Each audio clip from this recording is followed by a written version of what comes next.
Oke, halo semuanya dan selamat datang kembali. Hari ini kita akan bongkar tuntas rahasia di balik manajemen proyek. Eits, jangan kira ini cuma istilah buat orang kantoran ya. Ini tuh skill yang sebenarnya kita semua pakai, sadar atau enggak, dari mulai merencanakan renovasi rumah sampai ya meluncurkan proyek gede di kantor. Pasti sering lihat atau dengar kan, proyek pembangunan yang mangkrak, aplikasi yang rilisnya telat berbulan-bulan, atau acara yang, ya gitu deh. Nah, dalam beberapa menit ke depan, kita akan kupas tuntas kenapa sih hal-hal ini bisa terjadi, dan gimana para profesional sebetulnya mengatasinya. Oke, sebelum kita melangkah lebih jauh, kita samakan dulu persepsi kita. Menurut Project Management Institute, yang namanya proyek itu bukan kerjaan rutin harian. Kuncinya ada di dua kata, sementara dan unik. Artinya, ada titik awal dan akhir yang jelas, dan tujuannya adalah menciptakan sesuatu yang baru yang belum pernah ada sebelumnya.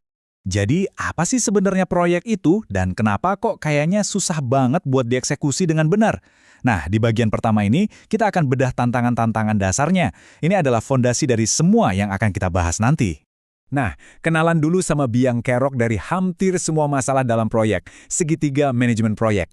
Bayangin deh, tiga hal ini, lingkup, biaya, dan waktu, saling tarik-menarik. Anda nggak bisa mengubah satu sudut tanpa mempengaruhi sudut lainnya. Mau proyek selesai lebih cepat? Ya siap-siap biayanya membengkak atau fiturnya dikurangi. Mau menekan biaya? Mungkin waktunya jadi lebih lama. Kualitas? Nah, kualitas itu ada di tengah-tengah, hasil dari keseimbangan ketiga hal ini. Slide ini nunjukin bedanya proyek dengan pekerjaan operasional sehari-hari. Operasi rutin itu kan kayak maraton, ritmenya stabil terus-menerus. Nah, kalau proyek itu lebih mirip lari cepat atau sprint. Ada awalan, lalu aktivitasnya memuncak di tengah, terus menurun sampai akhirnya ada garis finish yang jelas. Beda banget kan ritmenya? Selanjutnya, kita masuk ke bagian cetak biru alias perencanaan. Seringkali, sebuah proyek itu berhasil atau gagalnya sudah bisa ditentukan bahkan sebelum satu baris kode ditulis atau satu batu bata diletakkan. Kuncinya ada di sini. Ngelihat sebuah proyek raksasa itu kadang bikin ngeri kan, kayak mau mendaki gunung yang tinggi banget. Nah karena itu, langkah pertama yang paling krusial adalah memecah gunung itu jadi bukit-bukit kecil yang lebih gampang didaki. Dalam manajemen proyek, ini namanya work breakdown structure.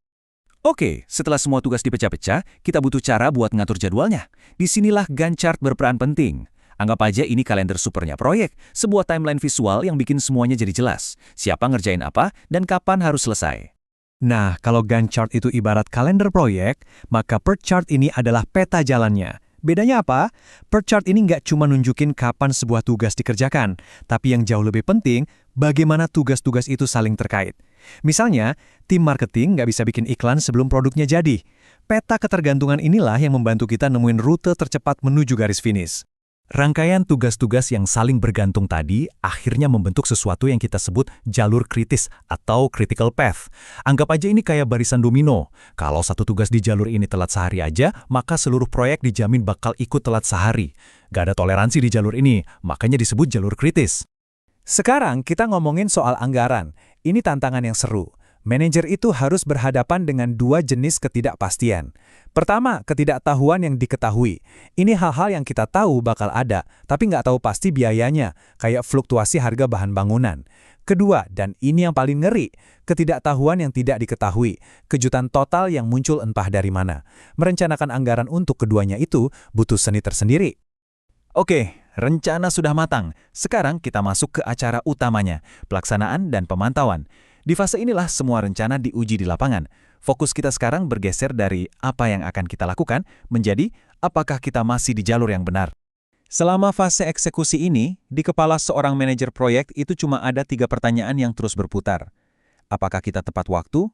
Apakah kita sesuai anggaran? Dan apakah kualitasnya sudah pas? Setiap rapat, setiap laporan, semuanya cuma buat menjawab 3 pertanyaan ini. Nah, untuk bisa menjawab 3 pertanyaan tadi, manajer butuh amunisi, yaitu laporan. Ada laporan kendala, ini kayak sistem peringatan dini. Ada laporan kemajuan, ini papan skornya proyek. Dan laporan keuangan yang memastikan dompet proyek tetap sehat. Ada sebuah strategi yang sangat efisien yang dipakai para manajer, namanya manajemen dengan pengecualian. Gampangnya gini, daripada pusing urusin semua detail, manajer cuma fokus sama hal-hal yang menyimpang dari rencana. Kalau ada bagian yang aman-aman aja, ya sudah, biarkan. Ini cara cerdas untuk memfokuskan energi ke tempat yang paling butuh perhatian, masalah. Dan akhirnya, kita sampai di garis finish. Tapi tunggu dulu, pekerjaan mungkin sudah selesai, tapi proyeknya belum benar-benar berakhir. Justru fase terakhir ini krusial banget, evaluasi.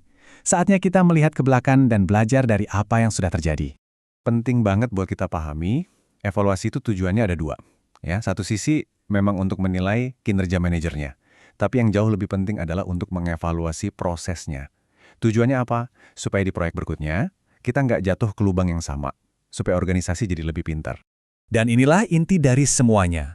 Nilai terbesar dari sebuah proyek, entah itu sukses besar atau gagal total, seringkali bukanlah produk akhirnya, tapi pengetahuan yang didapat selama prosesnya.